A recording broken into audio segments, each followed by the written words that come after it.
J'espère que vous allez bien, que vos familles se portent bien, que les voyants sont au vert et que vos ennemis sont à distance. Inch'Allah Ta'ala, aujourd'hui, comme vous le savez, le mercredi, ça va être la 6 questions-réponses, un petit peu un salon de thé. On est entre nous, on va parler de sujets que vous le souhaitez. Inch'Allah, on essaiera d'apporter des réponses. Un sujet libre, évidemment, même si je sais que l'actualité, prendra aussi le dessus. Mais, euh, mais voilà, Inch'Allah, c'est libre et on va essayer de traiter tous les sujets qu'on essaiera de traiter. On va se donner une heure à peu près, Inch'Allah. Hein, 45 minutes, une heure, pour essayer de traiter tous les sujets. Donc soyez prompts. D'accord? Donc, mettez-vous à votre aise, Inch'Allah. Et si vous avez des questions, n'hésitez pas, même il n'y a pas de questions évidemment pièges. Et selon la maigre science qu'on a réussi à obtenir de la grâce d'Allah, Azzawajal, on essaiera d'y répondre tout en sachant évidemment que l'erreur sera de notre fait et que euh, la, la, la, la, la, la, la perfection, la perfection est à renvoyer à Allah Azza wa Jal. Donc mettez-vous à l'aise, mettez-vous à l'aise. Et de quoi voulez-vous que l'on parle aujourd'hui? Par quoi on pourrait commencer, Inch'Allah? Salam, Bachirou Sato. Comme Salam Ryusin. Ça fait un moment, Ryu.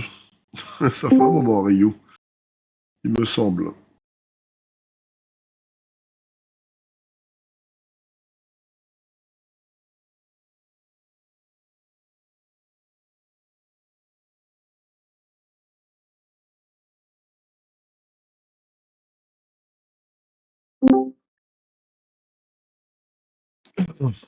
La chaîne du collectif. Zushimo, la chaîne du collectif. Salam, rahmatullah, gharib.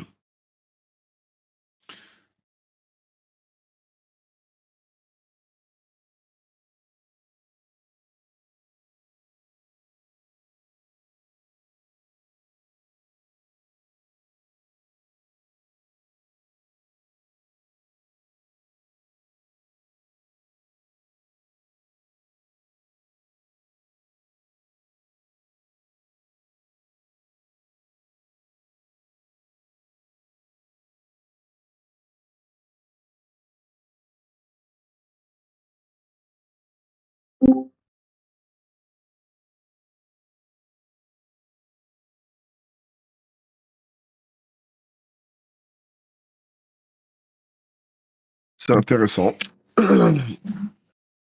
C'est intéressant. Bachirou demande des conseils pour gérer ses émotions. Quels conseils? Allez, on va faire un truc participatif. Quels conseils vous pourriez vous donner, euh, à votre avis, pour gérer ses émotions dans un contexte actuel? On va avoir un peu une pédagogie active. Qu'est-ce qu'on peut faire?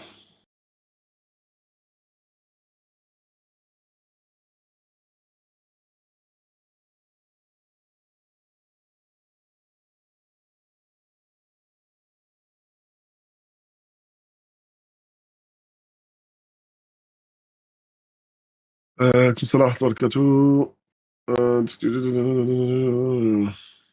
je suis entre colère et dégoût, mais Christelle, personnellement. Éteints sont-elles? C'est c'est une bonne initiative. Mais en même temps, euh, c'est un peu utopique. On sait que le téléphone, on va toujours l'utiliser. Pas regarder la télé. Les infos surtout, il faut s'en éloigner. Il faut s'éloigner des infos telles que BFM, telles que CNews, etc. Il faut s'éloigner de ces infos-là. Ce sont des infos évidemment qui sont pas très objectives et qui vous donneront pas les bonnes informations et qui ont surtout un parti pris. Donc il faut éviter de regarder ces chaînes-là. Qu'est-ce qu'on peut avoir aussi comme truc?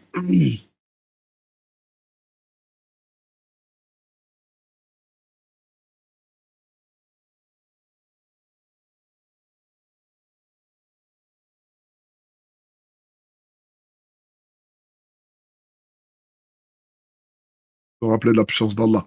C'est-à-dire, Rakifolo. Salah, s'éloigner de Twitter, surtout les commentaires des mécréants qui cherchent à nous rendre fous. Mais Zushimo, est-ce que le fait plutôt que d'invectiver, plutôt que de répondre, est-ce qu'on pourrait pas être une force de proposition et justement montrer être une contre, c'est montrer une contre-information, c'est-à-dire utiliser nos chaînes respectives, les comptes Twitter pour justement renvoyer ça manque pas hein, des infos de ce qui se passe, par exemple, notamment sur le sur le fait que l'hôpital de Raza a été ciblé. Évidemment qu'il y a il y a plein de sources, il y a plein de ressources à utiliser pour renvoyer et pouvoir être une force de contre-propagande, on va dire. De contre-propagande, ça on peut le faire largement. Plutôt que de se prendre la tête à travers les commentaires, mais je pense qu'on est nombreux, beaucoup de musulmans. Si on est intelligent dans notre manière de communiquer, de, de prendre des articles, de les poser sur Twitter, de montrer, qu'on le veuille ou non, les réseaux, ça reste une éducation. Pourquoi? Ça reste éducatif dans la mesure où il y a beaucoup de gens qui sont sur les réseaux. D'accord?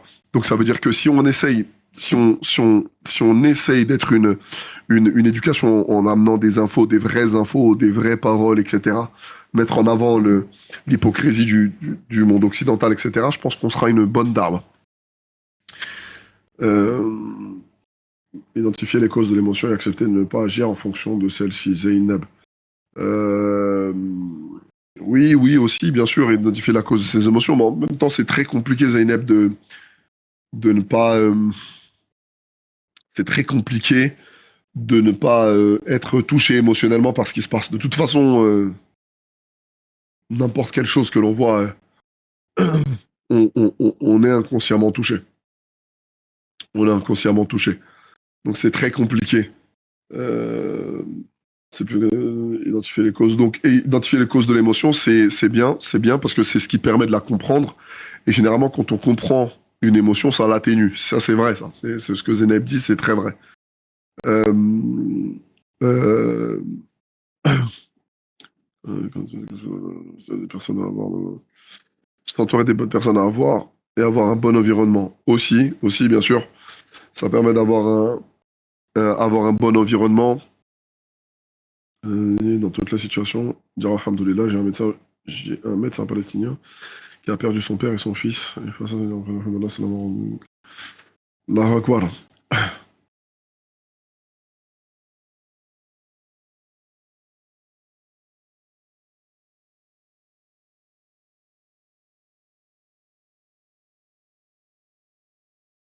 Allez, quelle solution vous pouvez offrir? Quelle solution on peut offrir? On pourrait offrir.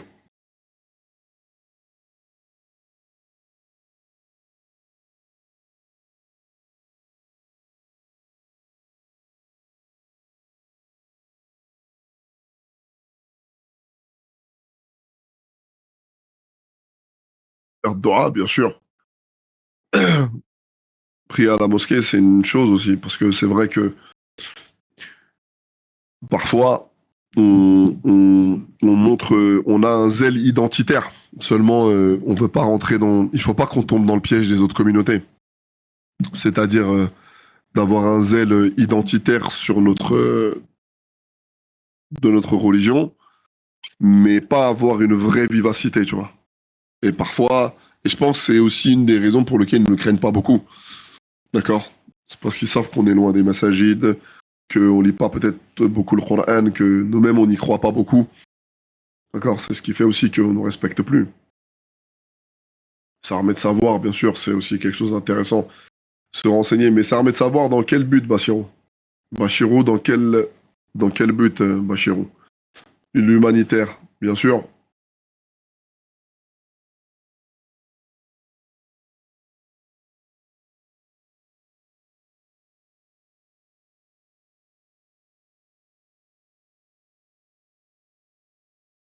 Dans quel but, dans quel objectif on s'arme de savoir.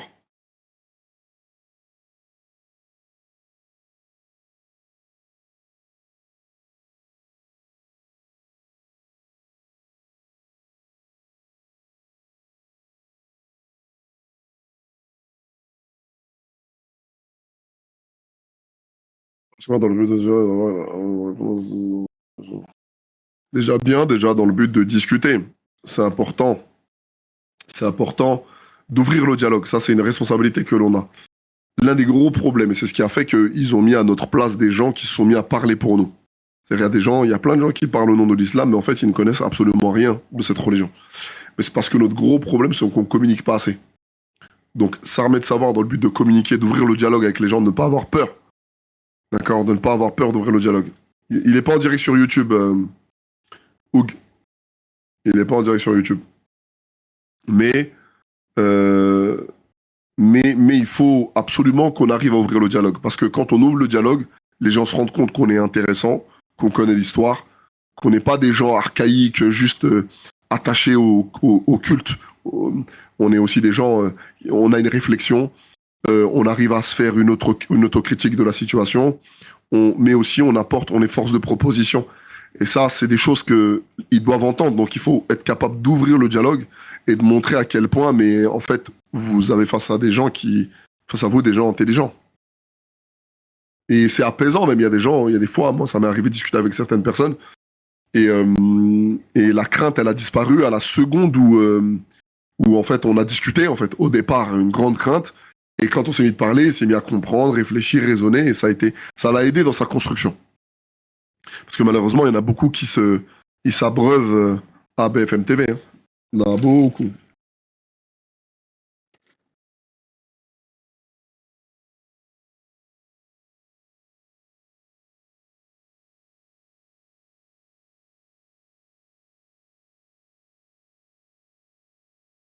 Les gens savent qu'on connaît l'histoire. Et la science en dehors de l'enjeu, j'ai remarqué qu'ils tentent l'oreille. Bien sûr, si t'es... En fait, je te dis la vérité, les gens, ils nous ont beaucoup sous-estimés. Et ils pensent qu'on est des gens, on n'a pas de cerveau, on n'a rien, tu vois. Je te dis, on est limite des gens uniquement, exclusivement attachés au cultuel. Et du coup, de prime abord, ils n'arrivent pas de prime abord à trouver des choses intéressantes sur nous. Mais quand ils échangent avec nous, ils voient qu'en fait, ils se rendent compte que finalement, on connaît un peu l'histoire. On a des connaissances même dans la religion. Toutes ces choses-là, ça rend les discours plus intelligents et ils font attention. Déjà, même, ils font attention. Quand tu savent que tu sais, les gens font attention quand ils sont confrontés à ça. La dernière fois, par exemple, euh, quand j'ai eu à discuter et faire le débat sur la abaya avec un chrétien qui a une haine de l'islam, quand on a eu à faire ce débat-là, mais qui s'est rendu compte que, en vrai, on est beaucoup plus large qu'ils ne peuvent le penser, quand il s'est rendu compte que ben, il est en train de discuter avec des gens qui connaissent aussi l'histoire, qui peuvent le renvoyer à sa propre histoire, ça a été différent. Donc même s'il a une haine, il est obligé de la garder et avoir un minimum de respect.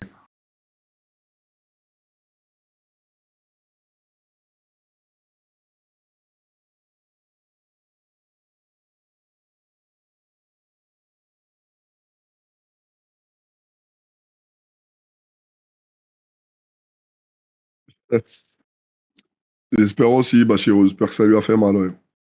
Bon, on n'entend plus trop parler de lui depuis. Mais je sais que c'est un troll, lui. Il aime bien. Son objectif à lui, c'est surtout cracher sa haine, c'est tout. Il n'y a pas d'objectif. Tu vois, c'est juste cracher sa haine. Il a une haine contre les musulmans, il ne sait pas pourquoi. Mais il a une haine contre les musulmans, il a besoin de le dire. Et il y a des gens, malheureusement, qui s'imaginent que dans la vie, il y a des choses qui se définissent par les considérations personnelles. Je t'aime pas, donc ça suffit. Tu vois. Il y a des gens qui veulent décider du monde un peu comme ça. Je t'aime pas, ça suffit.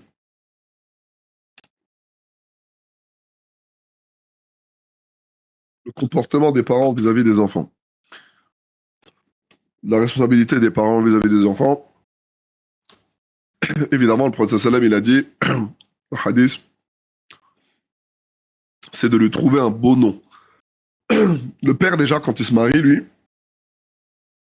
l'une des choses qu'il doit trouver, c'est qu'il doit trouver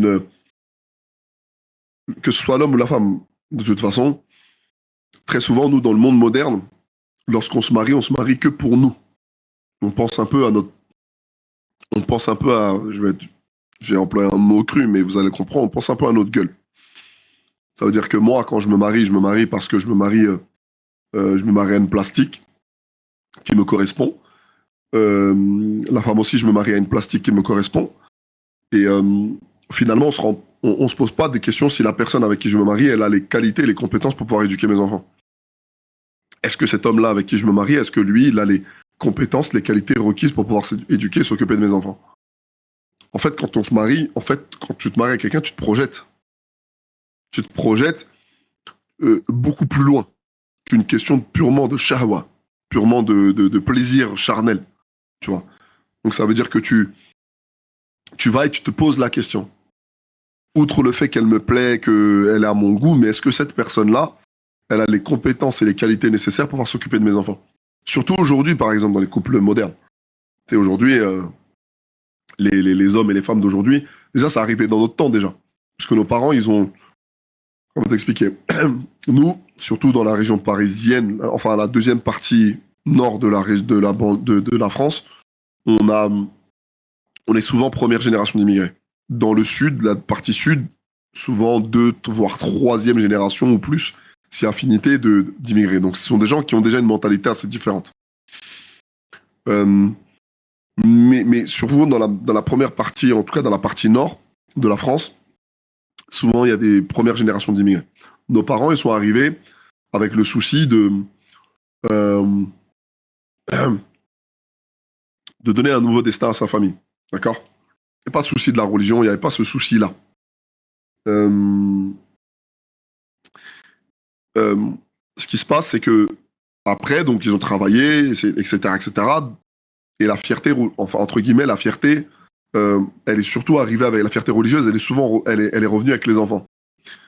Ça veut dire que les enfants ont commencé à pratiquer plus, ont commencé à fréquenter la mosquée plus, parce qu'au temps de nos parents, en fait, il y a que les vieux qui fréquentaient les mosquées. Il y a 20 ans, 25 ans, seulement les vieux fréquentaient les mosquées. Il n'y avait pas de jeunes. C'était rare de trouver un jeune dans une mosquée il y a 20 ans, 25 ans. Donc ça veut dire que eux, ils travaillaient, etc. Et quand les jeunes ont commencé à rentrer, et la vivacité de la religion a commencé à rentrer, les jeunes ont commencé à rentrer dans les mosquées. Même les boucheries halal, exactement, Bachirou. C'était très rare. Donc ça veut dire que tout était très compliqué, mais eux, ils sont venus travailler, etc., etc.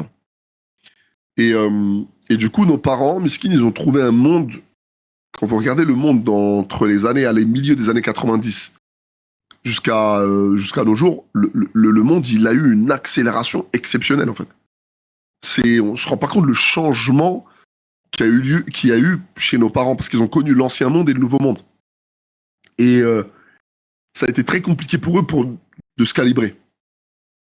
À l'époque, on préparait très jeune un homme à être un homme, mais vraiment un père, un chef de famille. Une fille, très tôt, on la préparait à être une mère, une mère, quelqu'un qui va s'occuper d'une famille. Donc ça veut dire que la mère l'éduquait en fonction. Très tôt, 10 ans, 12 ans, 13 ans, 14 ans, et on la projetait déjà dans sa future vie de famille. C'est-à-dire que la mère la projetait dans ça. Et le père, ça a été pareil. Quand le père, il prenait le fils et le faisait lever le matin pour aller paître les vaches ou pour aller s'occuper de faire de l'agriculture ou s'occuper parce il est forgeron ou là parce qu'il est cordonnier ou là il est charpentier ou là peu importe. En tout cas, très tôt il était au charbon pour sa famille. Et c'est là où le père il enseigne aussi à son fils les valeurs que le garçon il doit avoir dans le but de fonder une famille, les valeurs de courage, de sacrifice, pas compter son temps, le fait tu vois, toutes ces valeurs-là qu'il aura besoin dans le but de construire, hein, dans le but de construire sa famille. Et quand ce monde-là, vers les années ouais, 60, ouais, 70, le monde, il a changé.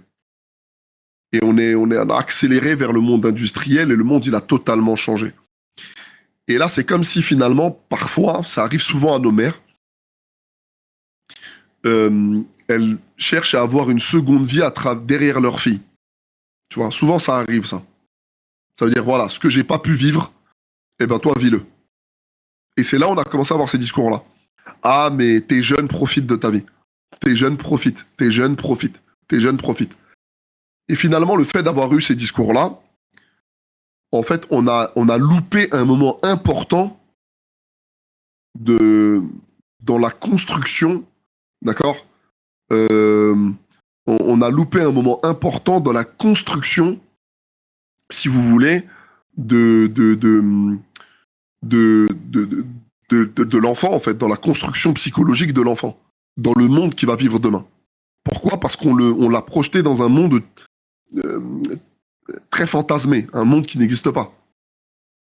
Et finalement, on a aujourd'hui des garçons qui, la génération aujourd'hui celle que j'appelle la génétique TikTok, elle fait peur. Hein. Génération TikTok, c'est incroyable. On leur a jamais appris à être des garçons. Eux, c'est TikTok, Snapchat et ça s'arrête là. Facebook, encore, c'est devenu archaïque pour eux. Les femmes, les jeunes filles, c'est la même chose. C'est les réseaux sociaux. On a, c'est-à-dire, alors qu'à l'époque, ouais, les femmes étaient à la maison, elles s'occupaient, elles étaient proches de la mère, elles aidaient la mère, etc., etc. Le garçon, il allait, il aidait le père. Moi, mon père, à 4 heures du matin, il me réveillait. Hein. Quand il allait au boulot, quand j'avais pas école, pendant les vacances, il me réveillait le matin. Hein. Il me réveillait, il me donnait même pas l'heure. Hein. Il me demandait même pas mon avis. 4h30, 5h, des moments, il avait pitié de moi, il nous réveillait pas. Mais sinon, le reste du matin, il se réveillait tôt le matin. Et c'était allez, on y va. C'est-à-dire qu'il me donnait même pas, il me demandait même pas mon avis. Hein. Et donc, donc le monde aujourd'hui, ces valeurs-là, elles se sont perdues. Et du coup, aujourd'hui, ça a fait des couples qui se sont mariés sans repère. Les gens se sont mariés sans repère. La femme, elle se marie, elle n'a pas de repère.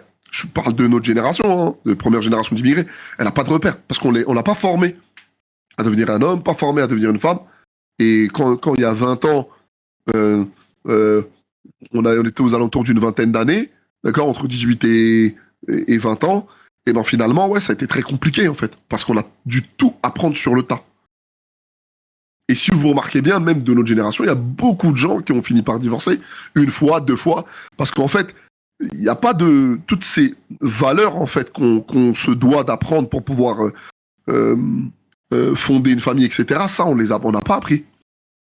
Et comme on vit dans une vision fantasmée, parce que finalement, et même derrière, les mamans s'y mettent, ah vas-y ma fille, vas-y moi j'ai pas profité de ma vie, profite, nanana. Mais la vie ça va vite. Hein.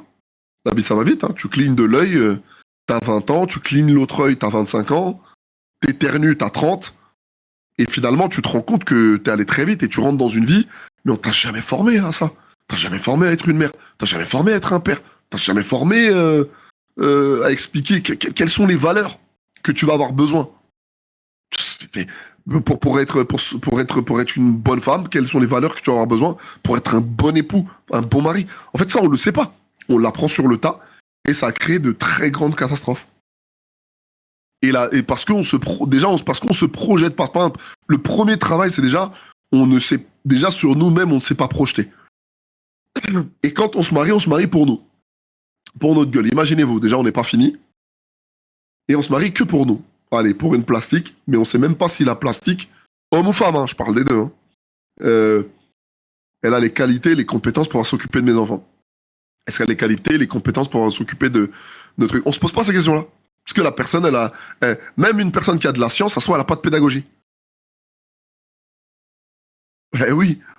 Parfois, il y a des gens, ils ont du savoir, mais ils n'ont absolument aucune pédagogie. Et c'est problématique. Je connais des situations où, euh, où la situation ultra catastrophique parce que l'homme, c'est quelque chose de, subhanallah, l'homme, il a été ultra dur, pourtant bercé dans le Coran, il loupe pas une salade, truc, nanana, mais la famille, elle est en lambeaux. Les enfants, ils sont sortis avec le dégoût de l'islam. Voilà, ils le respectent, mais sans plus, tu vois.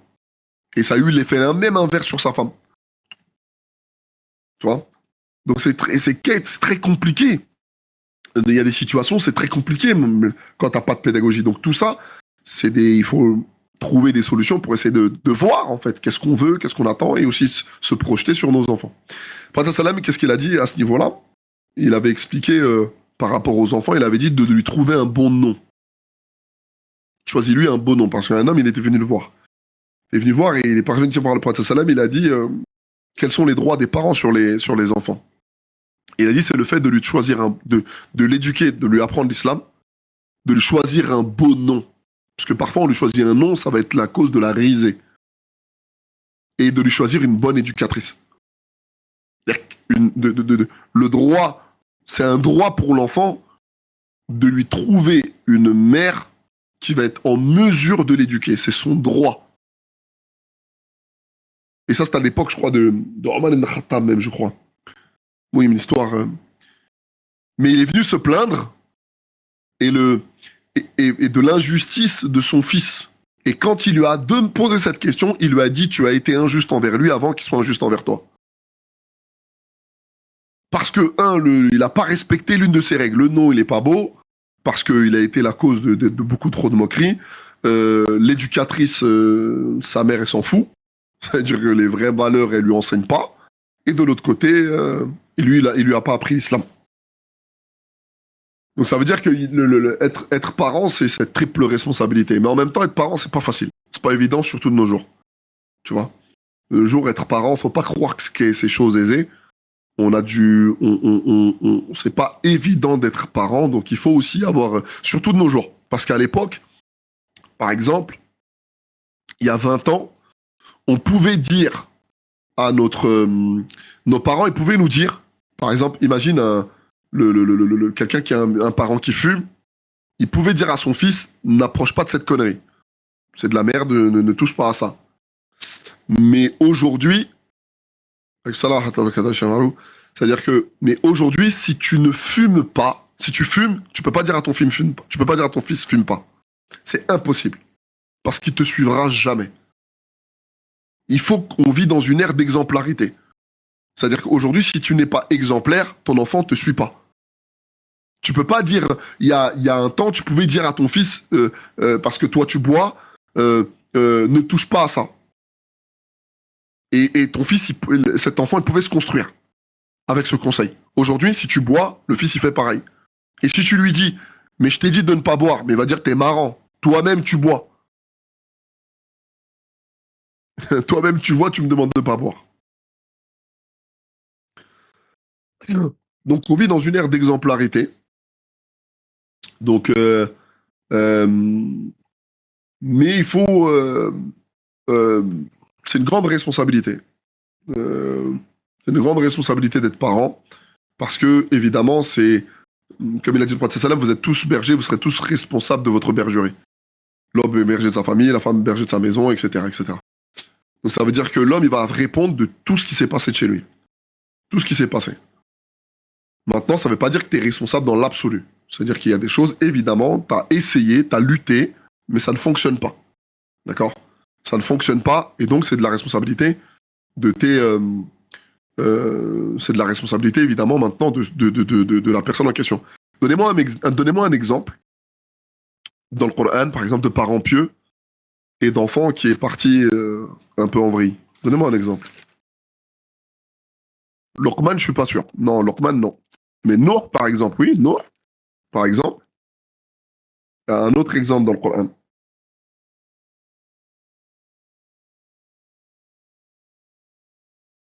C'est pas Nour, c'est son fils. C'est son fils. Son fils qui, au moment du déluge, il n'a pas voulu le suivre. Et donc, il s'est fait engloutir dans le châtiment. Il n'a pas voulu suivre son père. Et il s'est fait engloutir dans le... Il s'est fait noyer dans le... Quand le Adab Allah, il est tombé. L'autre, c'est plus sa femme. L'autre, c'est plus sa femme. Son épouse. Qui a été parmi les gens qui ont été châtiés par le truc.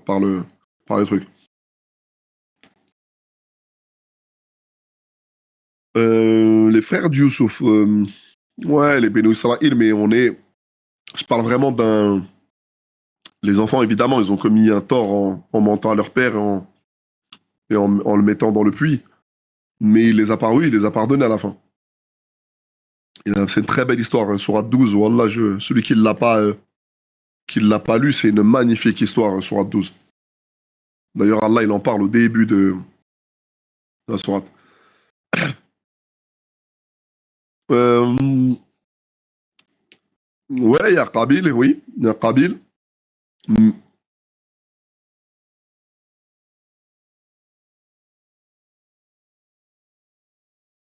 Rappelez-vous, dans sourate 18, il y a une histoire.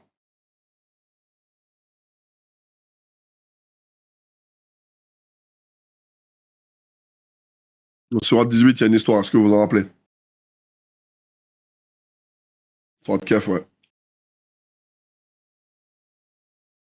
Ouais, vous vous rappelez? Voilà, vous vous rappelez cette histoire. C'est-à-dire que, qu'est-ce qui est exactement, le Khidr, il l'a tué. Pourquoi il l'a tué? Parce que justement, il dit il allait imposer à ses parents Torian wal Kufr. Ça veut dire l'exagération et la mécréance. Donc ça veut dire pour éviter ça, eh ben, le Khidr, il a tué le jeune garçon avant il arrive trop tard. Avant que ça arrive trop tard. Donc ça veut dire que tu peux être pieux et tu peux avoir un enfant qui est totalement aux antipodes de ce que toi tu voulais. Tant que toi, tu as eu la bonne pédagogie, tu as eu la patience, tu n'as eu de cesse que de lui rappeler, euh, t'as eu de cesse de lui rappeler, toi, t'es dans ton rôle. T'es dans ton rôle. Oui, également, Sato, ça fait partie des choses aussi.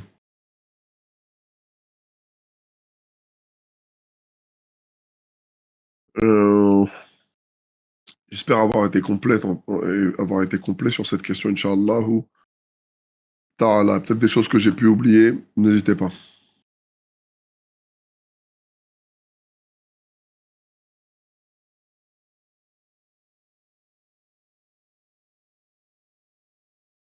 Comment aborder le sujet du conflit israélo-palestinien avec les enfants?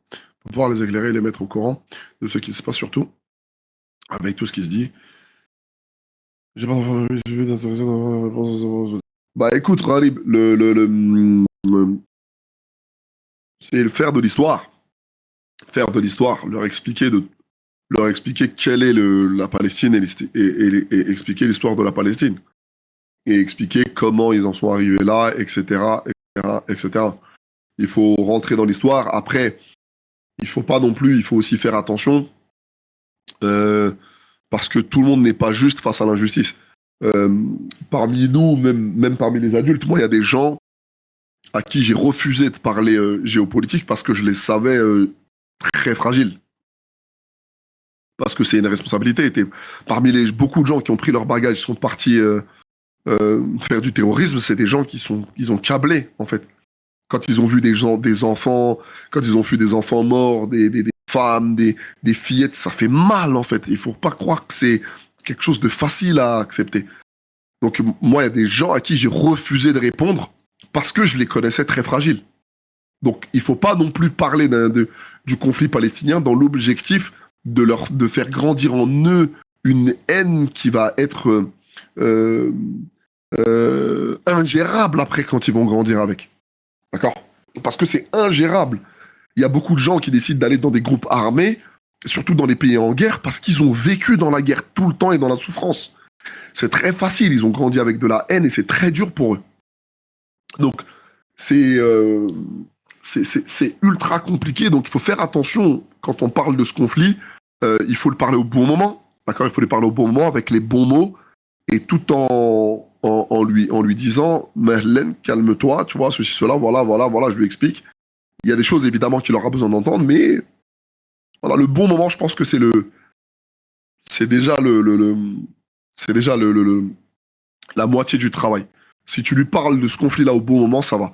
Si c'est trop tôt, s'il est un peu fragile, mieux vaut éviter pour éviter qu'il ait des idées sombres. D'accord? Faut éviter les idées sombres. On n'est pas euh, moi qui aime beaucoup l'histoire. J'ai vu des trucs. Si je suis pas, des fois j'appuie pause. Hein. Des fois j'appuie pause et je vais faire autre chose parce que c'est dur. Parce qu'il y a des choses que l'on voit, c'est dur. C'est dur et je vous parle même pas que de l'histoire islamique. Hein. Et des fois il y a des trucs. Vous voyez des trucs dans l'histoire. Même qui vous concerne pas, vous êtes touché, vous vous dites, subhanallah, comment l'être humain, il peut faire ça à un autre être humain. Donc il y a des trucs, c'est compliqué, donc il faut faire attention. Quand on l'explique, la manière dont on l'explique, il faut que ce soit pédagogique, et surtout, pour son information, mais je pense que si lui parler au bon moment, c'est déjà la moitié du boulot.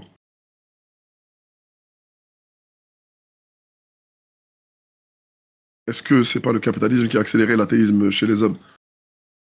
Non, non, c'est pas le capitalisme,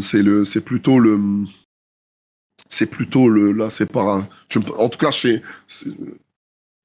en France, hein, en France, c'est la laïcité. C'est le fait d'avoir séparé l'Église et l'État.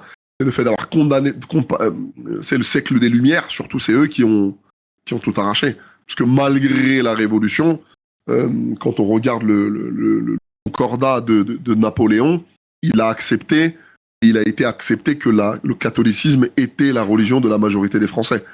Mais après, on est passé dans le XVIIIe siècle vers le siècle des Lumières, c'est eux qui ont tout rasé dans la pensée psychologique, idéologique des gens, et qui ont fait qu'il y a eu vraiment un truc que le capitalisme, non, c'est pas tant le capitalisme. Le capitalisme, c'est pas ça, parce que de toute façon, Bachirou, on est tous un peu capitalistes, hein. On va pas se mentir. Si je peux avoir 100 en investissant 5, eh ben je vais le faire. Il n'y en a pas un qui va être contre ça. On veut tous maximiser les profits avec un minimum d'investissement. Ça, c'est tout le monde, il est comme ça aujourd'hui, en tout cas. C'est pas c'est pas tant ce système, même s'il est critiquable évidemment, mais c'est pas le responsable. Le responsable, c'est vraiment les décisions politiques de la France. Nat, que pensez-vous des dirigeants musulmans qui ne réagissent pas face au conflit? Peut-on les excuser? Aïe, aïe, aïe, aïe, aïe, Nad, tu me mets dans les problèmes là. Évidemment que c'est problématique, que normalement on doit parler. Maintenant, malheureusement, comme il y a des conflits, il y a des intérêts ici et là, c'est malheureusement le problème même des Palestiniens aujourd'hui. L'Égypte, pendant longtemps, elle a fermé ses frontières. L'Égypte a fermé ses frontières. À côté, la Cisjordanie, la Jordanie aussi, ça a été compliqué. Chacun, il a combattu pour ses intérêts, tu vois. La Jordanie, ils ont colonisé la partie est de Jérusalem. Mais il y a très peu de gens en vrai qui. Allô. Il y a très peu de gens en vrai qui s'intéressaient au conflit, qui s'intéressaient aux problèmes palestiniens en vrai de vrai. Il y a très peu de gens, malheureusement, qui s'intéressaient au sort. Donc, donc en fait, évidemment que c'est un problème. Évidemment, évidemment, évidemment. Est-ce qu'on peut les excuser? Chacun il fait son. C'est très compliqué d'être un chef d'État. Ça c'est tout ce que je peux dire. C'est vrai que de notre position, évidemment, que si eux n'ont pas de courage, qui va l'avoir? C'est une vraie remarque. Mais de l'autre côté, c'est très compliqué. C'est très compliqué par moment, mais je suis d'accord. Pour moi, tu dois prendre tes responsabilités, évidemment. Pour moi, tu dois prendre tes responsabilités.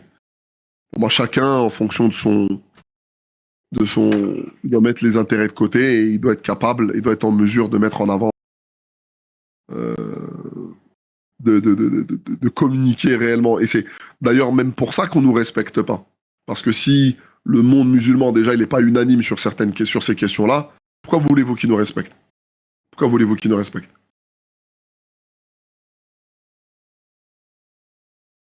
Qui avait refusé d'aller en Irak, ça voulait-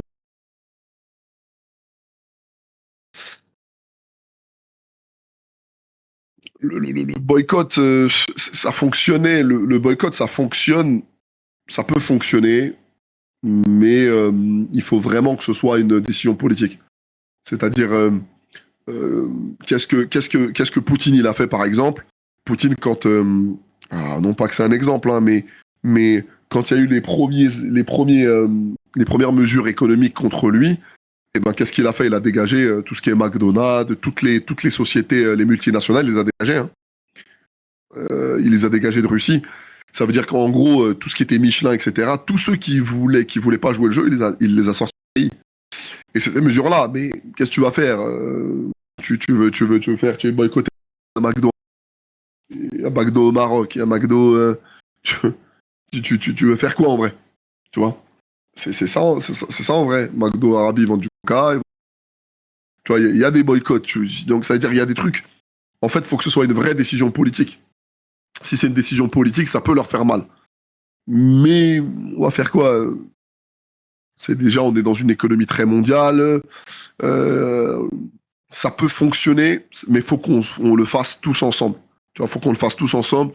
Euh, on se dit un jour ou une semaine dans lequel on se dit semaine boycott. En fait, moi, c'est très utopie que d'arriver et de dire, ok, à partir d'aujourd'hui, on boycotte jusqu'à sans date limite. Je pense que c'est pas efficace parce qu'à un moment donné, les gens reviendront dans leurs habitudes. Les gens reviendront dans leurs habitudes. Ce qui peut être efficace et qui serait peut-être intelligent, c'est d'arriver et de dire, voilà, aujourd'hui, du lundi au vendredi, boycott de tous les produits, truc. Et ils vont voir un vrai impact quand tu vas faire les chiffres, voir un vrai impact. Ils vont voir que, bon, déjà, tu vois, puisqu'il y a une date limite, ceux qui veulent faire plus, ils peuvent faire plus, bien évidemment. Mais comme il y a une date, tu vas rassembler beaucoup plus de monde. Comme c'est une date, tu vas avoir beaucoup plus de monde. C'est une vraie mesure qui, je pense, les gens vont vraiment se rendre compte de l'impact. Mais c'est boycott balancé comme ça. On a essayé, mais malheureusement, pour moi, ça n'a pas porté ses fruits. Je pense que ce serait beaucoup plus intelligent d'arriver et de dire, et d'arriver de se dire pendant une semaine, voilà, du dimanche au dimanche, du lundi au dimanche, plus aucun musulman, Carrefour, là. Et je pense qu'ils verront beaucoup plus l'impact comme ça et ce sera mieux. C'est mon avis, je pense. Je pense que ce sera beaucoup plus impactant. En fait, c'est une mesure qui attirera plus de monde.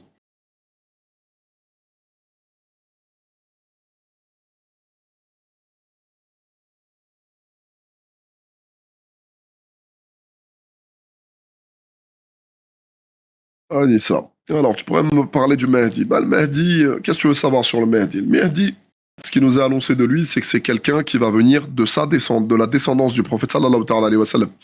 Le Mahdi, il va pas s'appeler Mahdi. D'accord, c'est une erreur que beaucoup de gens pensent, mais il va pas s'appeler Mahdi. Mahdi, ça veut dire guide. En fait, c'est le saint-titre. Et lui, il va arriver, ça va être un imam, tu vois, il va être le guide des musulmans à partir de ce moment, le Mahdi, mais il va s'appeler Mohammed, comme le prophète Mohammed sallallahu alayhi wa sallam. C'est-à-dire, il va s'appeler Mohammed et son père va être Abdullah. Ce qu'on sait aussi de lui, c'est qu'il va descendre de Fatima. D'accord, ça va être un descendant de Fatima. D'accord, ça c'est ce que l'on sait. Ok, ça va être un descendant de Fatima. Et que son rôle, quand il va arriver, l'une des premières choses, c'est quand il va arriver, il va arriver dans un moment où les musulmans vont être persécutés partout. D'accord, ça y est, il n'y a pas un endroit dans le monde où les musulmans vont être tranquilles. Et son premier travail, c'est qu'il va créer l'une des premières mesures, c'est qu'il va créer un climat de paix, un accord de paix entre ceux qui ne nous aiment pas et les musulmans. Donc il va y avoir un moment il va être garant, ça va être un leader qui va être garant de ça. Ce que le prophète sallam nous dit de lui, c'est que c'est lui qui va diriger la prière et que Isa alayhi salam va être derrière lui. Il avait expliqué ça. Il y a un membre de ma communauté qui va faire la prière et que Isa va être derrière lui. Et ça va être le Mahdi. Ce qu'on sait du Mahdi aussi, c'est que le Mahdi, il sera pas nommé. Il va être reconnu. Il va pas être nommé, il sera reconnu. C'est-à-dire que il y a beaucoup de gens qui pensent que déjà à la base, ça fait partie des valeurs fondamentales islamiques que le prophète sallam qui a parlé ça dans un hadith, il dit on ne donne pas à celui qui le réclame. Donc celui qui se lève et dit je suis le Mahdi, déjà t'es éliminé d'office. On va pas plus loin. Avant même de commencer le jeu, on l'a fini.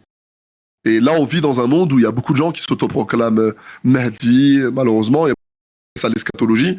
Et bien sûr que c'est bien de s'intéresser à l'eschatologie, mais il y en a beaucoup qui après fantasment, tu vois, dans des fausses missions, où il y en a qui s'appellent Mahdi, d'autres s'appellent Mohammed, son père Abdallah, et il perd le nord. Donc ça veut dire que déjà le Mahdi va être reconnu. D'accord, il va pas s'autoproclamer. Il va pas se lever un matin, il va dire je suis le Mahdi. D'accord, c'est pas comme ça que ça va se passer. Et évidemment, il sera là quand Issa alayhi salam il va revenir, comme on l'a expliqué. Il va expliquer. Il sera vraiment un guide et il sera vraiment responsable de s'occuper des musulmans à partir de ce moment-là. Si tu as d'autres questions, n'hésite pas, Inch'Allah. Que penser des gens c'est qu'ils auront un enfant pur. Exactement, dans Surat Al-Kahf.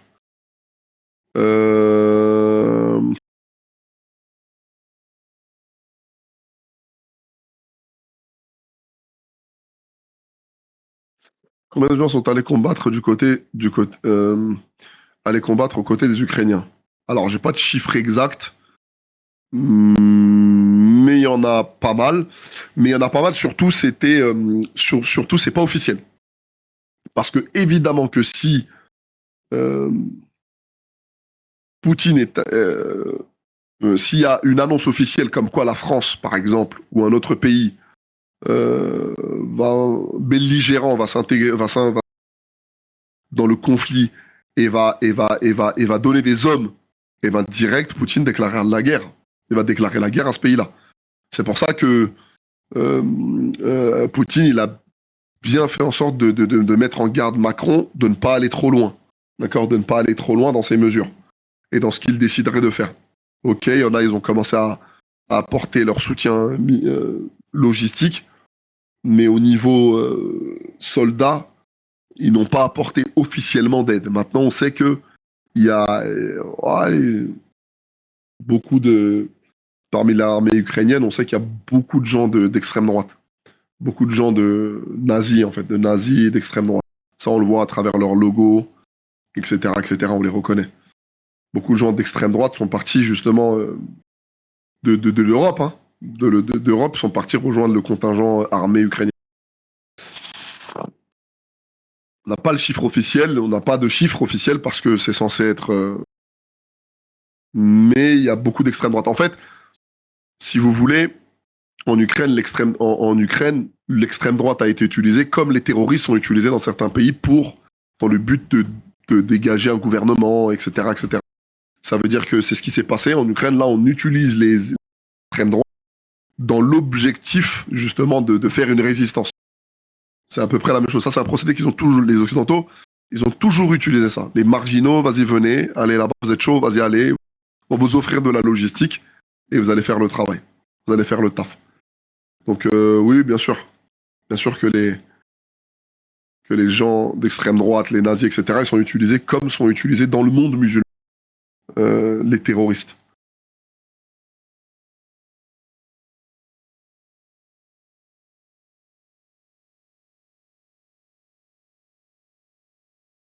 Yaman Sultan, pourquoi le génocide rwandais n'a pas autant marqué l'histoire alors qu'on sait qu'ils ont été des millions de victimes? Franchement, Sato, je connais pas ton âge, mais à l'époque où ça s'est passé, ça avait fait quand même grand bruit.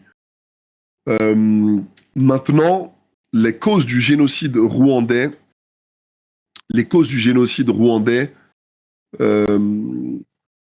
il y a des pays qui sont impliqués dans ça. Quand tu regardes, par exemple, on se rappelle que le président de l'époque en 94, il a clairement été abattu, d'accord, dans son avion lorsqu'il venait d'Afrique du Sud après sa rencontre avec Nelson Mandela, justement dans le but de trouver un accord de paix entre les Tutsis et les Hutus. Parce que les revendications de l'époque, c'était surtout qu'il y ait une représentation, une proportionnalité, pas une proportionnelle, mais une représentation équitable des deux tribus dans le gouvernement et dans l'armée. Ça, c'était quelque chose dans lequel ils devaient se mettre d'accord. Mais tout ça, quand tu remontes déjà au 19e siècle, ça a été le problème des Belges. Les Belges, ils arrivent là-bas.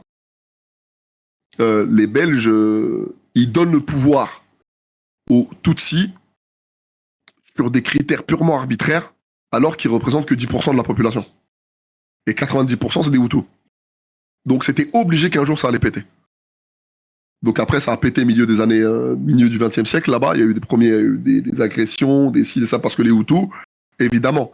Parce qu'eux, ils ont considéré, en mesurant la taille du crâne, par exemple, que les Tutsis, bien qu'ils sont pas plus nombreux, mais ils sont plus intelligents. C'est un procédé purement comme ça, tu vois, pour t'expliquer à quel point ça a été Sato, ça a été n'importe quoi à l'époque. C'est-à-dire que tu mesures la taille du crâne et tu te dis, bon, vas-y, c'est bon, ils sont plus intelligents, on va leur donner.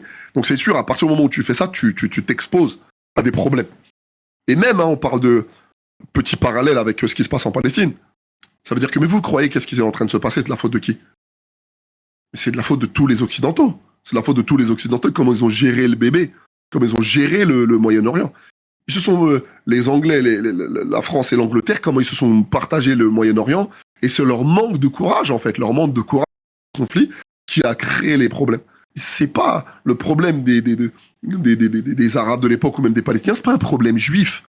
C'est pas un problème juif, contrairement à ce que les gens pensent. C'est parce que, à l'origine, c'est que eux, mais comment ça, vous leur donnez des droits et nous, alors? Quels droits vous nous donnez? Tu vois? On se rappelle qu'à l'époque, la Palestine, c'était pas un pays encore. La Palestine, ce n'était pas un pays. La Palestine, si vous voulez regarder le truc, c'est que autour de la Palestine, tous les pays avaient, beaucoup de pays avaient été indépendants. Vous regardez, le Liban, il devient indépendant en 43 ou en 46, je crois. La Jordanie, elle est importante. Entre 43 et 46, la Syrie et le Liban, je crois, c'est en 46. La Jordanie, je crois, c'est en 43 ou l'un ou inversement. Et le seul pays qui n'est pas indépendant et qui n'arrive pas à avoir son indépendance dans cette année-là, à votre avis, c'est qui? C'est la Palestine. C'est le seul pays. Pourquoi? Parce que parallèlement là, il y a le lobby sioniste qui est en train de jobber. Si la Palestine avait réussi à trouver son autodétermination et était indépendante et déclarée comme pays à ce moment-là, on n'en serait pas là. Mais justement, il fallait faire en sorte que les Palestiniens ne trouvent pas leur indépendance dans l'objectif de pouvoir permettre d'entrer les sionistes. Mais tous les pays autour ont trouvé leur indépendance dans les années 40. Et on a laissé les Palestiniens se débrouiller. Donc la Palestine était une région, mais c'est pour ça qu'aujourd'hui on cherche un État. Parce que vous imaginez bien que si les Juifs étaient rentrés, les sionistes étaient rentrés dans un État palestinien, ça allait pas se passer comme ça.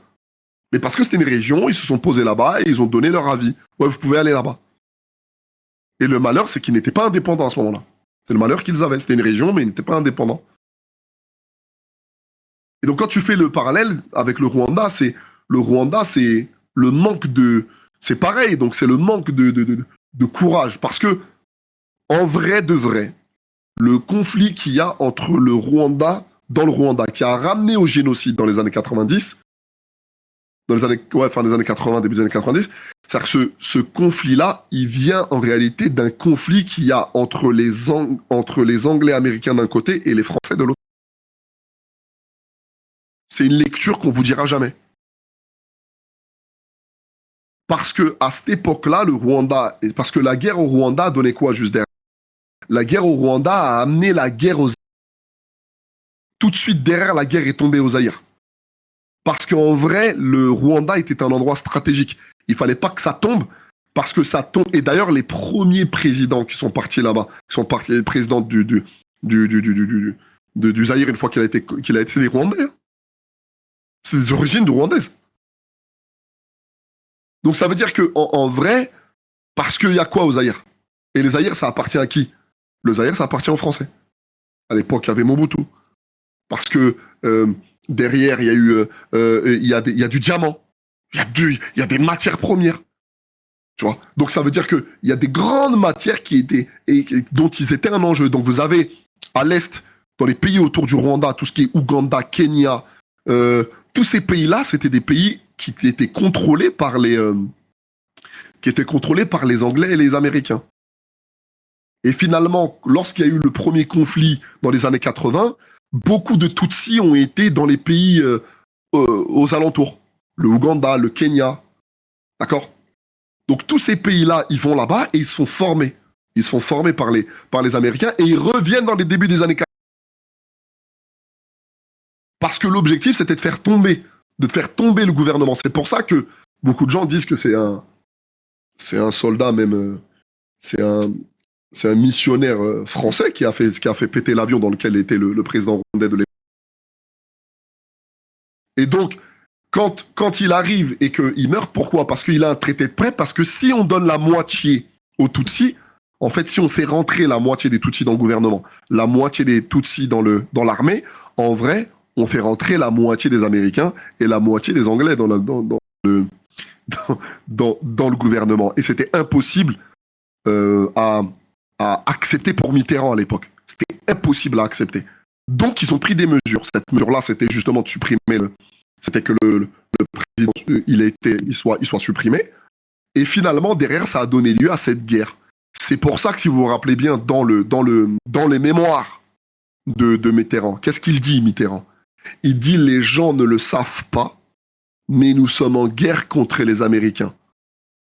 Une guerre sans mort, apparemment, mais une guerre à mort. C'est ce qu'il va dire. Et rappelez, regardez les mémoires de Mitterrand sur ce qui s'est passé. Et il t'explique que, en vrai, ce que les gens ne savent pas, c'est que le monde est en conflit permanent avec les Américains. C'est-à-dire que tu as d'un côté, et c'est ce qui s'est passé au Rwanda, vous avez les intérêts américains d'un côté et les intérêts français. Et ce sont ces deux pays qui se sont battus, en vrai.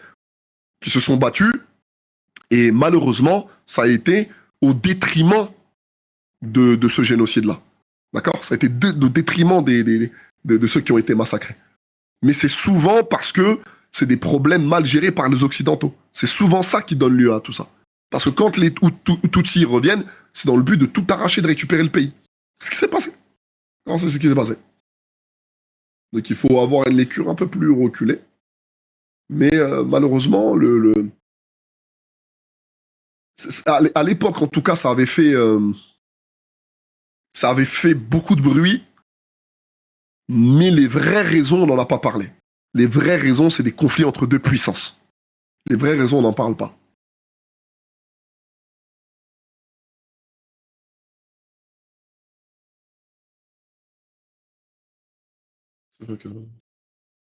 Ah, bien sûr, l'argent, bien sûr, ça a été. Même vous regardez Blood Diamond, par exemple, vous regardez ce film-là, il vous explique un petit peu comment, pour cette pierre, les gens, il y a eu des massacres de villages entiers, hein, juste pour le diamant. Des massacres, mais vraiment des massacres de villages entiers. Parce que, encore une fois, l'Angleterre était dans le pays et ça a été mal géré. Et finalement, il y a des milices armées massacrées des villages pour récupérer le commerce du diamant.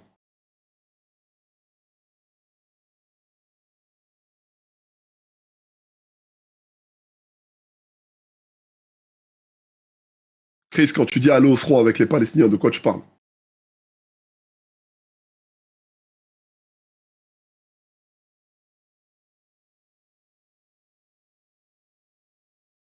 Nat, je suis d'accord avec toi. Je suis d'accord avec toi que la responsabilité des chefs d'État, normalement, c'est ce que je t'expliquais, c'est ce que j'expliquais. Si eux ne prennent pas le courage de le faire, qui va le faire? Parce que vous imaginez qu'aujourd'hui, peut-être l'un des chefs d'État les plus courageux. Regardez la honte pour nous. Hein. L'un des chefs d'État les plus courageux, c'est le chef d'État colombien, qui lui a pris des mesures drastiques contre le gouvernement israélien. Il a renvoyé il a dégagé le diplomate euh, euh, israélien, il l'a renvoyé chez lui. Et il a dit: on ne traite pas avec les gens qui font ça. Vous imaginez les gens qui sont courageux, c'est même pas nous, on n'a même pas peu de ces pays-là ont eu ce courage. Peu des pays de chez nous.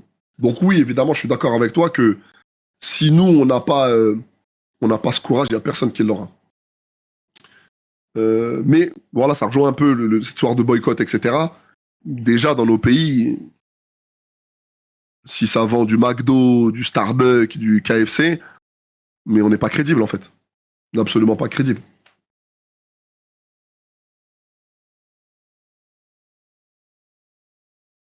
Dans le judaïsme, les chrétiennes, on est bien la pierre au sein du temple de Jérusalem, et la pierre à laquelle Dieu a posé le doigt pour créer le monde entier à partir de cette pierre. Est-ce que c'est pareil en islam? Non, non, on n'a pas de. Non, non, non, on n'a pas cette information. Nous, on n'a pas cette information. Comment as-tu le courage de pas mal de pays américains du Sud position sur cette guerre. Ouais, bah l'autre, ouais, c'est ce que je viens de dire, El Razouani.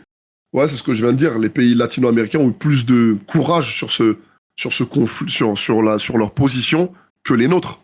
C'est incroyable. C'est lunaire, en fait, ce qui est en train de se passer. Et vous vous rendez compte la raison de notre faiblesse, en vrai. Et ça, c'est la raison de notre faiblesse, tu vois. Ceux qui bossent dans les supermarchés, vraiment. Aussi du végétal. Fait que barakallah. Est-ce qu'on peut parler de comment le christianisme est né, s'il te plaît? Et de montrer la raison. Ah, c'est long, le christianisme. Comment il est né? Le christianisme. euh, car je crois que dans un de tes débats, il y a pas longtemps, tu as dit que le christianisme, ça a été inventé par les disciples de Jésus. Je crois. Ouais, c'est du paulinisme, c'est ce que j'avais dit surtout. C'est du paulinisme. J'avais dit que c'est du paulinisme. 94, ouais, exactement.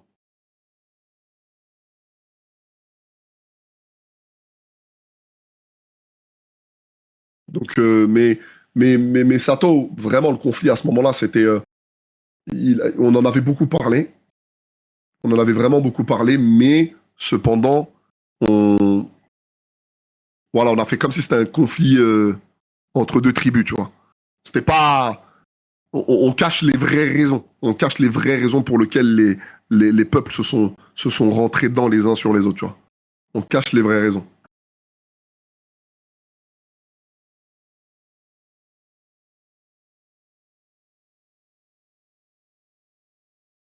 Pas déjà habiter là, je veux dire physiquement et moralement. Déjà, faut réussir à y aller. Et, et, euh, et je pense pas qu'on puisse y aller. Tu sais, je crois que c'était un conflit qui a eu lieu. Je crois même c'est un conflit en Palestine, même, je crois. Ou ailleurs. Il y a quelqu'un qui avait débattu avec Cheikh Al-Albani sur cette question. Cheikh Al-Albani, il avait été clair avec lui. Tu ne pars pas, on part pas sans guide. C'est impossible. Tu sais, on peut pas s'organiser comme ça. C'est pas possible. Tu sais, c'est-à-dire que partir quelque part sans savoir comment, pourquoi, comment tu vas faire, etc., ça n'existe pas. Et puis, on a trop de carences encore. Frère, on n'arrive même pas à régler des problèmes de racisme. Qu'est-ce qu'on va faire là-bas? On va arriver là-bas et que notre problème, c'est que quand le noir il va coller le pied de l'arabe, ils vont pas se coller, ils vont pas coller leur pied. C'est comme ça qu'on gagne un conflit. On gagne pas un conflit comme ça. Hein. On gagne pas un conflit comme ça quand tu as des problèmes de racisme à gérer. On gagne pas un conflit comme ça quand on a des problèmes de tawhid. On gagne pas un conflit comme ça quand on a des problèmes très mercantiles en vrai. On a encore poussé. Regardez quel prophète Salomon a dit. Il a dit les gens se rassembleront autour de vous comme on se rassemble autour d'un plat. Et les raisons après, qu'est-ce qu'il dit? Il dit parce que quand il dit mais est-ce que c'est parce que vous serez pas nombreux? Il dit si on vous serez très nombreux, mais euh, euh, vous serez, euh, vous serez comme l'écume des mers. Et il lui dit, mais, et il sera dans votre corps, dans votre cœur, il y aura le yahn. Il lui dit, mais, et la répulsion pour la mort. Et il dit, en fait, et la crainte, et il dit, la crainte sera retirée de leur cœur. C'est-à-dire que Allah, il dit, c'est comme si c'était un châtiment à Adab. Il t'explique que parce que finalement, on n'est pas assez spirituel, en vrai, c'est ça la vérité. Parce qu'on n'a plus de spiritualité, on n'est pas branché, on n'est pas connecté à Allah Azzawajal pour de vrai. C'est ce qui fait que finalement, les gens ne craignent plus. Parce que si on avait une vraie vivacité spirituelle, les gens nous craindraient.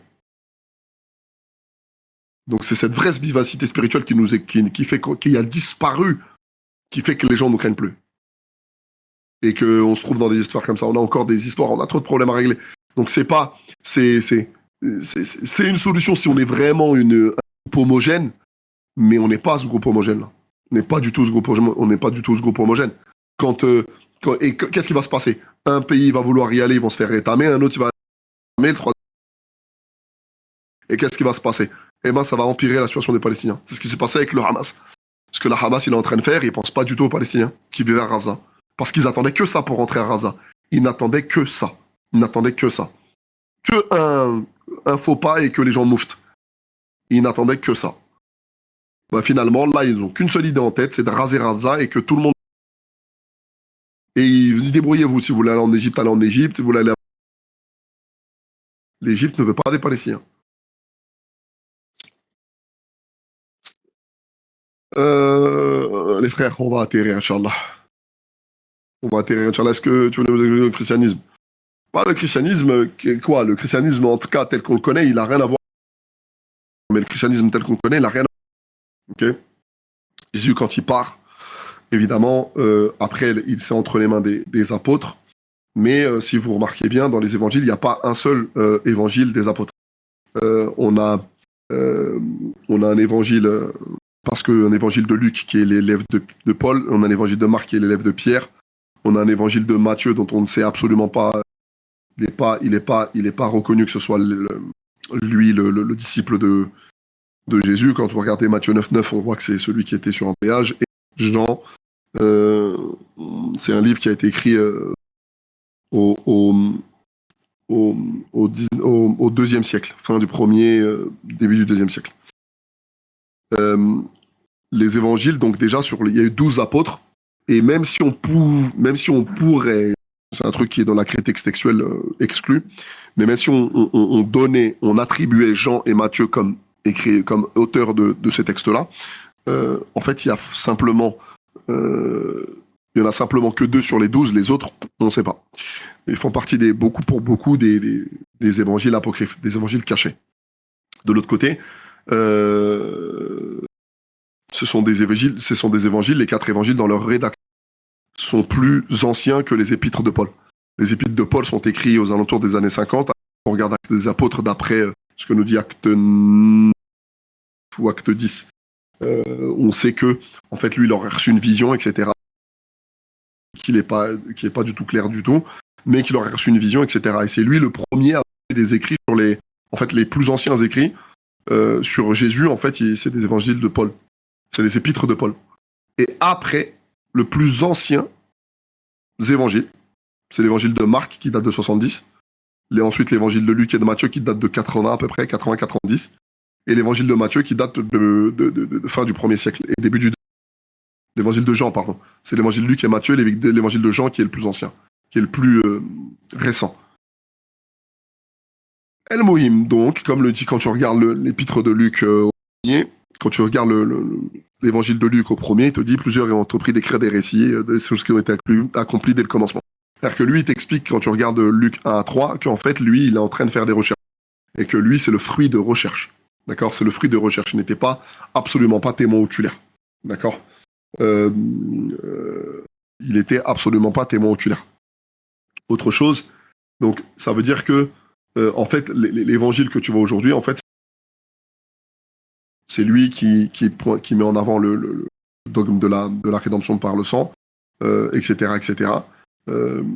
Par contre, c'est ce qu'il va dire dans 1 Corinthiens 15, mais comment dirais-je, lui, il n'impose pas c'est-à-dire que lui, il est contre la divinité de Jésus. En tout cas, il ne valide pas la divinité du Christ. La grande réforme du christianisme, elle a eu lieu vraiment au IVe siècle. On se rappelle, 3e siècle, il y a encore la tétrarchie, etc. Patati patata. 4e siècle, c'est là où vraiment il commence à avoir des réformes. Constantin, il récupère. On sait que les chrétiens l'ont beaucoup aidé lors de ces conflits armés. Et donc, du coup, il leur a donné la liberté de culte. Et petit à petit, lui, il a voulu politiquement rassembler son pouvoir autour d'une vision commune. D'accord? D'une vision spirituelle commune. Ça existe, hein. Des choses qui existent. Dans le but de rassembler, qu'il n'y ait pas de division, que tous se rassemblent autour d'une foi. Autour d'une foi, ça c'est des choses qui sont très connues. Donc au IVe siècle, il leur donne la liberté de culte, parce qu'il sent qu'il commence un peu puissant, commence à arriver, et puis il commence à y avoir des guerres entre les chrétiens. Parce que tout le monde n'est pas d'accord sur une question qui a divisé le monde chrétien depuis le IVe siècle, depuis même le début. Hein. Cette question, c'est qui est Jésus? Sur cette question-là, ils se sont tous divisés. Et donc, il fallait... et donc, le premier concile a lieu en 325. C'était le concile de Nicée, qui était dans le but de contrer une vision qui était l'arianisme. D'accord? L'arianisme, c'était contre la Trinité, il ne dit pas que Jésus est Dieu, etc. Mais, donc, eux, ils font ce concile-là, il fallait trancher. parce que c'était devenu trop, et ça divisait justement le pouvoir de Constantin. Donc, ils ont tranché sur ce qu'on appelle, c'est pour ça qu'on appelle les Nicéens, c'est-à-dire qu'en gros, sur le dogme comme quoi Jésus il est Dieu. Allez, point. Jésus il est Dieu, on avance là. Donc, finalement, les Ariens, ils ont été marginalisés. Il y en a eu un peu, donc ils se sont exilés puisqu'ils ont été très marginalisés. Et ensuite, petit à petit, il y a eu plusieurs conciles et qui ont commencé à Jésus, est-ce qu'il a deux natures, divine, humaine. Ok, ils ont validé la deuxième nature. Ensuite, il y a eu un concile pour le mettre dans la divinité. Ensuite, il y a eu le fait de parler de mettre le Saint-Esprit dans la... En fait, il y a eu plusieurs conciles et c'est comme ça qu'autour du IVe siècle, en fait, si tu veux, que la grande réforme, les bases sur la réforme autour de la Trinité, sur la vision de Jésus, etc. Donc, c'est à partir vraiment du IVe siècle que le christianisme il commence à prendre un tournant et c'est sur cette base-là qu'il va s'étendre. Parce que ce qui se passe, c'est qu'au IVe siècle, Théodose, il va imposer le credo nicéen, justement, autour de tout, comme le credo unique. C'est-à-dire qu'il doit être accepté par tout l'Empire. D'accord ? C'est comme ça que, finalement, cette vision catholique, entre guillemets, elle s'étend. C'est une décision politique. C'est-à-dire que lui refuse la liberté de conscience et que chacun doit adopter, de gré ou de force, cette vision. Et qu'il n'y en a pas d'autre dans le royaume. Donc, c'est comme ça un petit peu que ça s'est passé, de façon très brève, et aujourd'hui, le catholique, au XVIe siècle, avec Martin Luther et Jean Calvin, qui n'étaient pas d'accord avec beaucoup de pratiques du christianisme, et ils ont commencé à se révolter. Et il y a eu... on sait que Martin Luther, il y en a beaucoup, on les appelle les protestants, ou les huguenots. D'accord ? Les protestants, les huguenots au XVIe siècle. Donc on sait que Martin Luther, il a été excommunié, c'était un catholique de base, hein, mais il a été excommunié en 1571, de mémoire.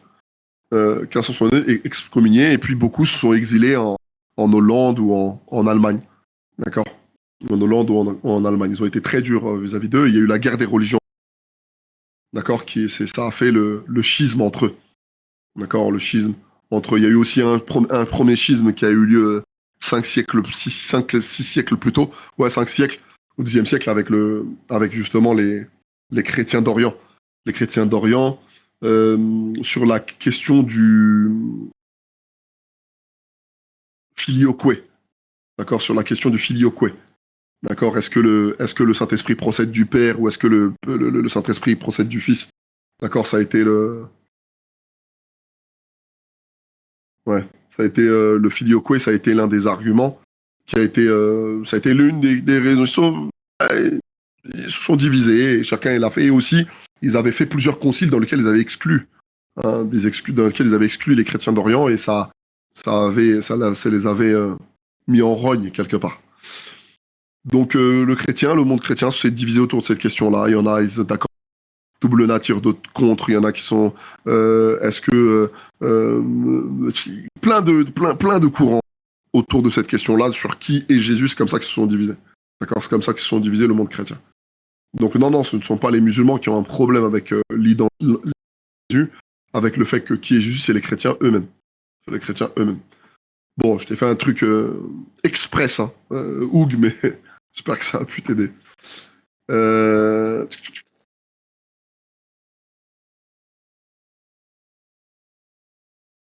Pour qu'un pays vive en paix, tranquille, etc., est-ce que les gouverneurs doivent profiter du malheur des autres ? Je sais pas, Moussaïba, tu sais, encore une fois, comme je t'ai dit, comme j'expliquais, être gouverneur, c'est très compliqué. Il faut pas... Vous savez, quand les Occidentaux, ils viennent chez vous, ils vous donnent pas le choix. Il existe ce qu'on appelle dans le monde géopolitique, ce qu'on appelle des criminels financiers. Des criminels financiers, des gens qui viennent vous voir. Et qui vous disent, tu sais, chez toi, tu as besoin d'infrastructures. Tu as besoin de ci, tu as besoin de ça, tu as besoin de ci, tu as besoin de ça. Et si tu n'acceptes pas, il te dit, bon, écoute, ce que tu n'as pas compris, c'est que tu n'as pas le choix. Si tu n'acceptes pas, eh ben, on va faire venir des gens chez toi et on va te faire partir du pays. C'est-à-dire, on va te destituer. Si vous remarquez bien, il y a des pays, d'un seul coup, il y a un coup d'État. D'un seul coup. Et il y a des pays comme ça a fonctionné comme ça, où d'un seul coup, des pays, il y a des coups d'État. Parce que, en fait, ce sont les gens, les criminels financiers qui font ça. ils arrivent et ils te disent, écoute, infrastructure, ah t'as pas, t'inquiète pas, on va te prêter. L'objectif, évidemment, c'est pas que le pays rende l'argent, parce que les taux d'intérêt sont trop élevés. L'objectif, c'est de pouvoir profiter de cet accord pour pouvoir dire, bon, ok, tu peux pas me rembourser, mais laisse-moi exploiter tes ressources. Et pendant très longtemps, les criminels financiers, ils ont fonctionné comme ça. Ça veut dire que c'est soit la première chose, eh ben, on réussit à négocier. Et finalement, donc, le pays occidental, il réussit à avoir une mainmise sur la ressource de ton pays. Soit finalement, la deuxième mesure, c'est, eh ben, si tu veux pas, eh ben, on va te sortir. C'est-à-dire qu'on va faire un coup d'État où tu vas sortir et on mettra quelqu'un qui va faire le job. Et la troisième chose, la troisième étape, c'est la guerre. Ce sont les trois étapes qui garantissent. C'est-à-dire que, et parfois, je vous le dis je vous le dis clairement, hein, quand tu préfères quoi? Un pays où il y a la guerre, le feu et le sang? Parce que parfois on dit, ah, ils y sont corrompus. Mais il se peut qu'il ait fait cet accord-là, bien que ça lui profite, parce qu'évidemment, ils vont lui dire, écoute, si tu les écoutes, ta famille et toi, vous allez être à l'abri du besoin. Et sur cet argument, je suis pas sûr que vous et moi, on dit le contraire. Hein. C'est-à-dire, moi, je suis pas sûr que si demain on te dit, toi et ma famille, frère, le nerf de la guerre, c'est toi et ta famille. Si on te dit, toi et la famille, tu vas être à l'abri du besoin, euh, on va pas se mentir. Pas ici, s'il vous plaît, ne nous mentons pas. D'accord? Donc, faut faire attention à la critique des gouverneurs parce que parfois, ils prennent des décisions qui paraissent bizarres, mais parfois, ça garantit la sécurité dans le pays. Parce que si tu écoutes, bah finalement, ton pays vit relativement en paix. Ok, pas avec les moyens, pas ci, pas ça, mais ton pays vit en paix. Mais si tu n'écoutes pas, quoi qu'il arrive, tu vas sortir et ton pays va être à feu et à sang. C'est ce qui s'est passé en Bolivie. C'est ce que les Américains ont fait en Bolivie. C'est ce ils ont tenté de faire avec Hugo Chavez. C'est ce qu'ils ont tenté avec Yamé en Bolivie. Ils l'ont tué. Comment vous voudrez qu'en Amérique latine, beaucoup de présidents, ils ont été tués? Mais ça a été comme ça.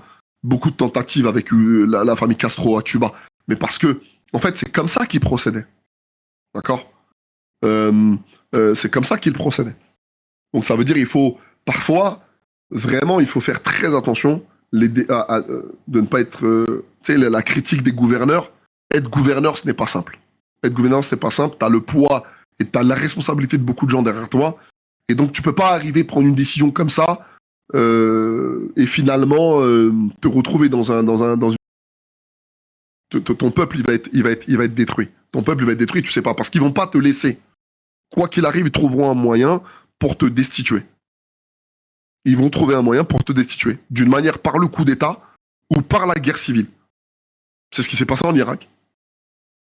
C'est basé en Irak. Tu veux pas? Ok, on va essayer de te faire sortir. Ah, tu sors pas? Salut. Guerre.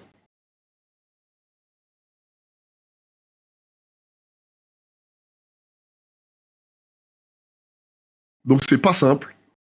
Euh,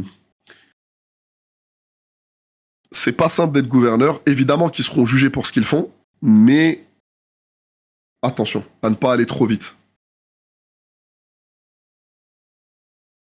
Ouais, exactement, Rakiflo. C'est en Centrafrique, ils ont. Tu sais, là-bas en Centrafrique, j'ai vu des trucs où ils cherchent à. Il y en a, ils te disent, on mange même les musulmans. On les mange parce que leur sang, il est bon. Leur viande, elle est bonne. C'est vraiment de la barbarie ce qui se passe en Centrafrique. C'était pas par rapport à la guerre en Bosnie. De quoi tu parles, Ralip? La guerre en Bosnie.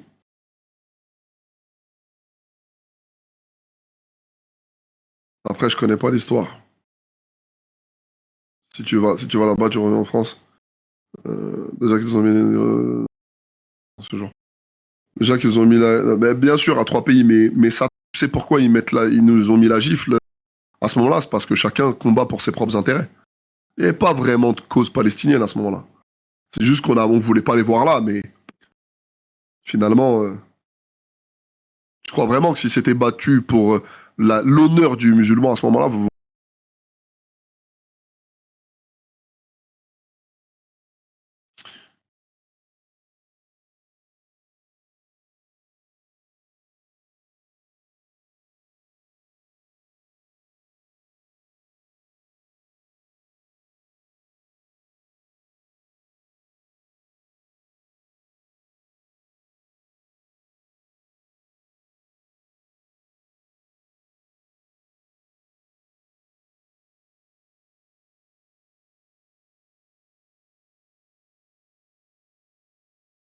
Euh...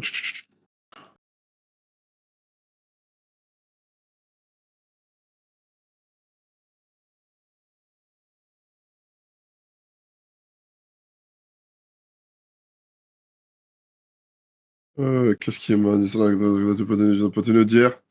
À quoi représente l'étoile qui se trouve dans les drapeaux israéliens par rapport à David?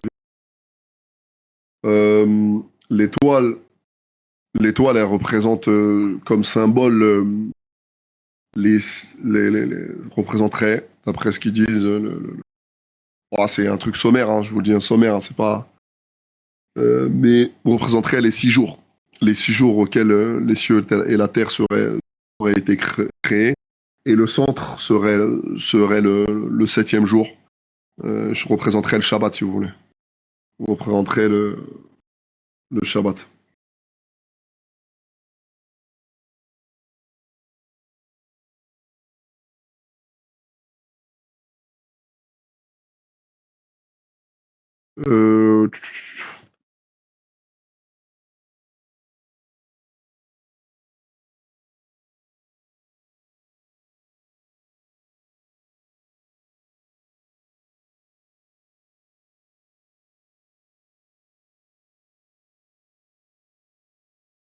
Euh, bonne question. Bonne question, c'est ce que je vous dis. C'est le gros problème de, tu sais, c'est le gros problème des Palestiniens, c'est qu'autour d'eux, il y en a très peu qui se souciaient de leur cause, en fait. Ils sont seuls au monde, les Palestiniens, mesquins. Ils sont vraiment seuls au monde. Chacun, c'était par rapport à leurs propres intérêts. Ils veulent pas. C'est-à-dire que sinon, t'aurais ouvert les frontières depuis longtemps. Or, les frontières, ils laissent pas ouvert les frontières. Vous n'avez pas vu, même il y a un diplomate égyptien qui disait que, mais dans ces chez vous, imaginez. Et après, on s'étonne pourquoi on perd, mais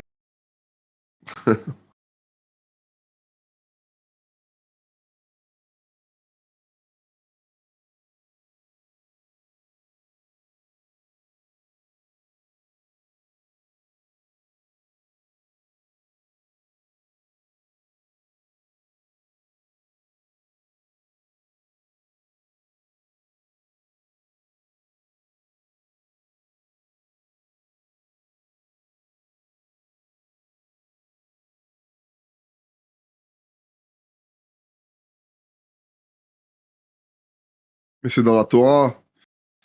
Ouais, il y en a qui t'expliquent. Ouais, ouais, il y aura. Comment il t'explique? Euh, ouais, c'est par rapport à. Il y en a qui te disent qu'il y a un lien avec la. C'est peut-être lié à une cabale. C'est peut-être à l'époque de Bar Korba. Peut-être à l'époque de Bar Korba qu'ils auraient inventé ça. C'est pour ça que je te l'ai dit de façon très truc. Je me suis, pour te dire la vérité, j'ai pas épilogué dessus. J'ai vraiment pas épilogué dessus. Ça m'intéresse pas forcément, mais si tu veux la réponse, je te la donnerai. J'essaierai de te donner une réponse exacte. Mais certains essayent de dire que voilà, ça fait partie en tout cas de la Bible. Certains pensent que c'est une invention de l'époque de Bar Korba, à l'époque, en 131, 132, un truc comme ça. Il y en a, ils vont te dire que c'était dans le blason de David. D'accord. Voilà.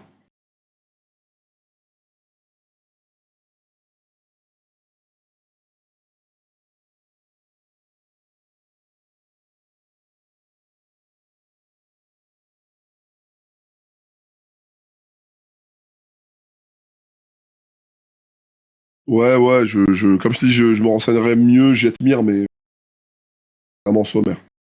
Vraiment sommaire.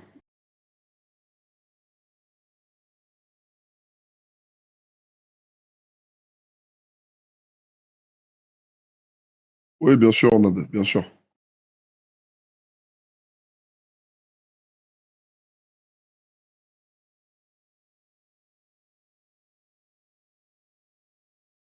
Les frères et sœurs, on va atterrir, Inch'Allah. Inch'Allah, on va atterrir. Euh, euh, qu'Allah vous préserve, toutes et tous. Qu'Allah vous préserve, vous, vos proches, votre famille. Qu'Allah nous fasse comprendre la religion.